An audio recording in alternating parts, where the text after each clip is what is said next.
Gordon is big and blue, and the fastest engine on all of Sodor. He loves pulling the express. Gordon thinks it makes him the most important engine on the island. One day, Gordon was pulling the express out of Brendam docks, but Diesel was on the same line. "Out of my way," sniffed Gordon. "Express train coming through." Diesel had to back off. This made him cross. "You steamies are old and clapped out," he sneered. "When Sir Topham Hatt realizes this, you'll all be scrapped." "Scrapped?" scoffed Gordon. "Pah! I'm as fast as I ever was." And he chuffed proudly out of the docks.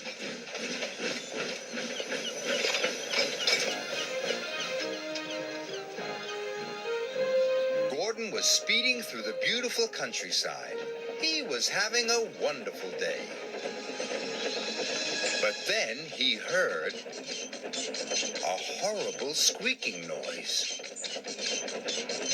Gordon was upset. Squeaking could only mean one thing. Something was wrong. What if Diesel's right, he thought. What if Sir Topham Hatt scraps me?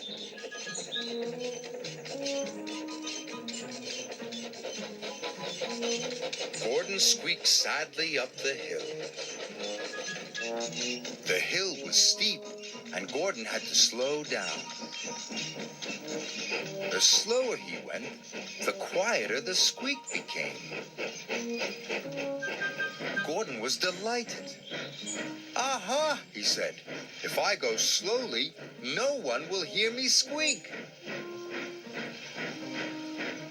And he chuffed slowly back to Tidmouth Sheds.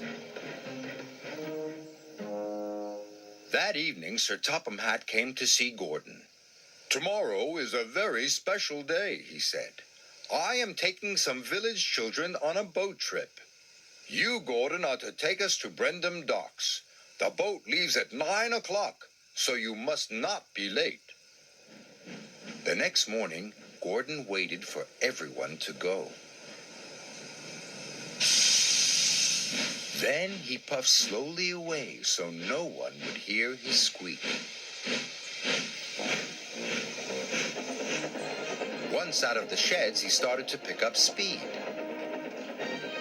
His pistons pumped and his wheels spun, and he began to squeak again. "Oh my," said Gordon. Then he heard something even worse. It was a rattle. "Oh dear," he cried. "Diesel was right. I'm falling apart. What will Sir Topham Hatt say?" So Gordon slowed down.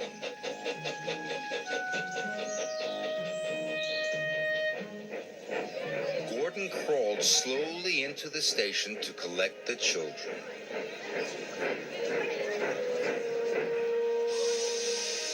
Gordon's boiler sank. If he went slowly, the children would miss their boat trip.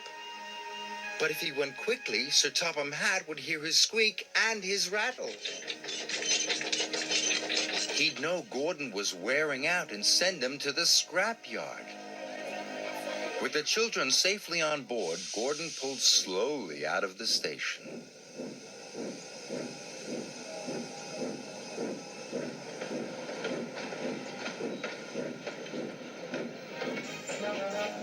Gordon chuffed slowly through the countryside. He thought things were going well.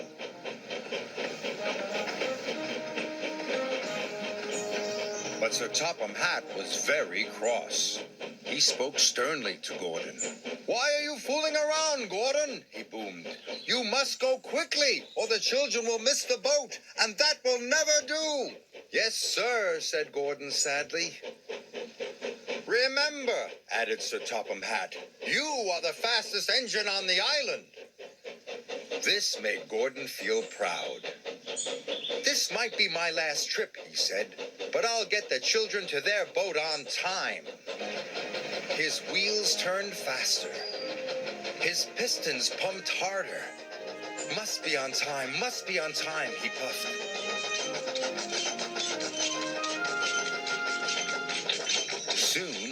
he began to squeak and rattle too. And then he heard another noise, a knocking noise.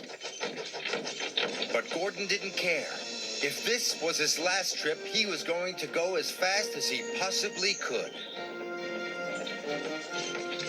Gordon squeaked and rattled and knocked all the way to Brendam Docks.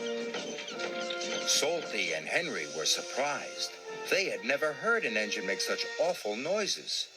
"Sounds like another steamy ready for the scrapyard," sneered Diesel. But Gordon didn't care about Diesel. He had made good time, and the children would catch their boat. "I made it," he cried proudly. "Thank you, Gordon," shouted the children happily. "I knew you could do it," said Sir Topham Hatt. "But why haven't you been to the repair yard?" "The repair yard?" gasped Gordon. "You have been making lots of noises," said Sir Topham Hatt. "You need to have your engine looked at." "So you're not going to scrap me?" asked Gordon. "Scrap Gordon," boomed Sir Topham Hatt. "The fastest engine on Sodor? Who would pull the express?" Gordon beamed with pride. Gordon spent the next day having his pistons polished, his axles greased, and his wheels well oiled. At last he didn't make any more funny noises. Gordon was as good as new, and he felt even better.